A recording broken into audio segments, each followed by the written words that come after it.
अस्सलाम वालेकुम, मैं हूं तैयब हनीफ। दोस्तों, पाकिस्तान तहरीक इंसाफ के लिए दो बड़ी खुशखबरियां हैं। दो नहीं बल्कि तीन आप कह लें, और एक बुरी खबर भी है, लेकिन वो पाकिस्तान तहरीक इंसाफ से मुतल्लिक नहीं है। इन्ना लिल्लाहि व इन्ना इलैहि राजिऊन। इलेक्शन कमीशन के ऑफिस के ऊपर हमला हुआ है। ये कहाँ पर हुआ? क्या ये इलेक्शन को डिले करने की कोई साजिश है? यानी हर मुमकिन तरीके से पीटीआई को दबाने के बाद भी अब जब पीटीआई कंट्रोल नहीं हो रही तो इसका एक ही सलूशन है कि मैच ही ना करवाया जाए। मरियम नवाज जो हैं उनके लिए बुरी खबर है। खबर ये है कि भाई मामला जो है वो अब सुप्रीम कोर्ट में पहुंच चुका है और मरियम नवाज की सीट, जिसको हर मुमकिन तरीके से बचाने की कोशिश की गई थी कि किसी न किसी तरीके से यहाँ से बाकी जो कैंडिडेट्स हैं उनको आउट ऑफ द गेम कर दिया जाए, और उसमें किसी हद तक कामयाबी भी मिली थी। लेकिन अब चीज़ें जो हैं वो उस तरह से नहीं हैं जिस तरह से मरियम नवाज चाहती थी। आप हमारे चैनल को सब्सक्राइब कर लें, बेल आइकन को प्रेस कर लें। जो लोग हमें फेसबुक के ऊपर देखते हैं, वीडियो को लाइक और शेयर ज़रूर किया करें, और स्पेशली हमारा जो व्हाट्सएप चैनल है उसको ज्वाइन करें। डिस्क्रिप्शन में लिंक मौजूद है ताकि हमारे बीच जो एक कम्युनिकेशन गैप है उसको फिल किया जा सके, और आपके सवालात और आपके जो कमेंट्स होते हैं बराह रास्त उनके जवाबात जो हैं आपको व्हाट्सएप चैनल में दिए जाएं। सबसे पहले आपके सामने मैं एक खबर रखूंगा कि भाई पाकिस्तान तहरीक इंसाफ के वैसे तो बहुत सारे जो लोग थे उनको इलेक्शन की इस गेम से रिटर्निंग ऑफिसर्स के ज़रिए आउट करने की एक बड़ी साजिश जो है वो तैयार की गई थी, लेकिन अदालतों की जानिब से यहाँ पर बड़ा रिलीफ मिला पाकिस्तान तहरीक इंसाफ को।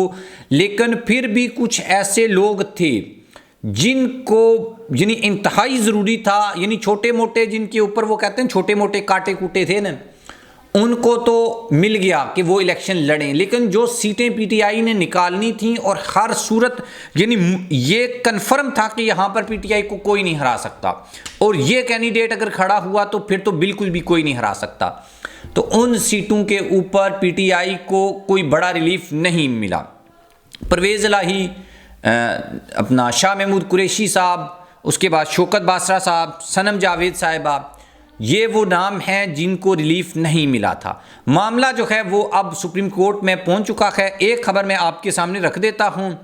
सुप्रीम कोर्ट ने पीटीआई रहनुमा सनाउल्लाह मस्ती खेल को इलेक्शन लड़ने की इजाज़त दे दी। सुप्रीम कोर्ट का इलेक्शन कमीशन को सनाउल्लाह मस्ती खेल का नाम बैलेट पेपर्स में शामिल करने का हुक्म जो है वो जारी कर दिया गया है।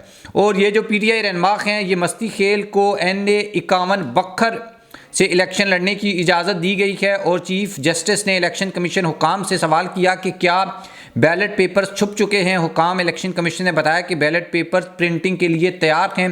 वकील ने अदालत को आगाह किया कि भाई इनका नाम उस लिस्ट में शामिल नहीं है, तो फिर चीफ जस्टिस ने बोला कि इनका नाम जो है वो आप शामिल करें। तो इसका मतलब क्या है? इसका मतलब ये है कि अगर इनको इजाज़त मिल गई है तो फिर खान साहब को भी इजाज़त मिलेगी, क्योंकि सुप्रीम कोर्ट में मामला पहुंच चुका है। परवेज़ इलाही साहब को भी इजाज़त मिलने वाली है, वो भी सुप्रीम कोर्ट पहुंच चुके हैं। शौकत बासरा साहब, सनम जावेद साहिबा, ये सब लोग जो हैं वो सुप्रीम कोर्ट में इलेक्शंस लड़ने की इजाज़त के लिए पहुंचे हुए हैं। तो इसका मतलब है कि एक जो फार्मूला जिसको फॉलो करके सनाउल्लाह मस्ती खेल साहब ने इलेक्शन की इजाज़त ले ली है, तो इमरान खान ने तो खुद जेल से भी बोला था कि वो सुप्रीम कोर्ट तक जाएंगे। परवेज़ इलाही साहब जो हैं वो ऑलरेडी सुप्रीम कोर्ट पहुंच चुके हैं। तो भाई अब ये जो लोग जिनको हाई कोर्ट से भी कोई रिलीफ नहीं मिला था, सुप्रीम कोर्ट में उनको एक बड़ा रिलीफ मिलने की एक उम्मीद है। आप अगेन मैं फिर वो कोई ऐसा दावा कर दूंगा कि भाई ये कन्फर्म इनको मिल जाएगा, फिर जब इनको अगर किसी वजह से नहीं मिला, और वो वजह जो है वो अगर हम यहाँ वीडियो में आपको बताएं तो फिर आपको पता है आजकल मामला बड़े सख्त हुए हैं, तो फिर मामला ये है कि आप बोलेंगे यार वो तो उनको नहीं मिला। हाँ, मेरिट के ऊपर जहाँ तक बात बनती है तो जैसे इनको मिला है, और वैसे भी हर बंदे को इजाज़त होनी चाहिए। देखते हैं सुप्रीम कोर्ट इसके ऊपर अब क्या फ़ैसला देती है।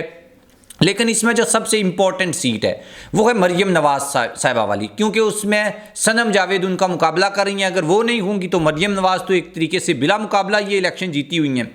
तो ये चीज़ जो है वो बड़ी हर्ट करी है मरियम नवाज साहिबा को। और अगर सनम आ गई तो आपको पता है फिर कौन जीतेगा और कौन हारेगा।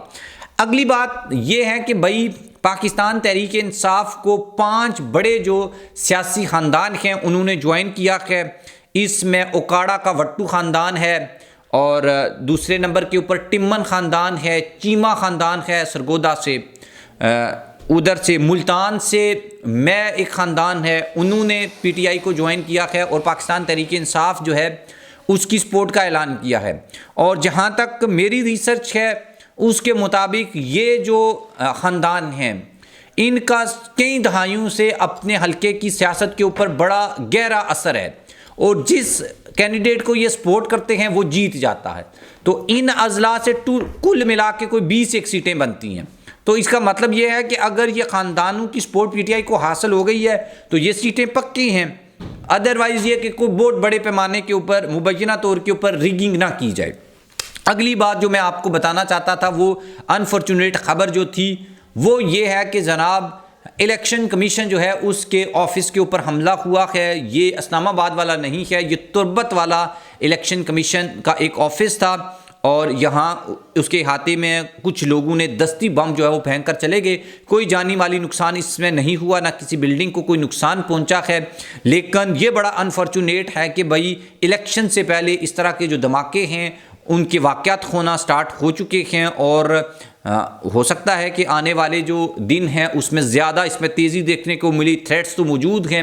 पंजाब में तो नून लीग के जो 10 सीनियर रहनुमा हैं उनको सीरियस थ्रेट्स हैं। बाकी जो पॉलिटिशियंस हैं मौलाना फजल रहमान बाकी सब लोग भी उनको भी थ्रेट्स हैं। इमरान खान साहब को भी थे।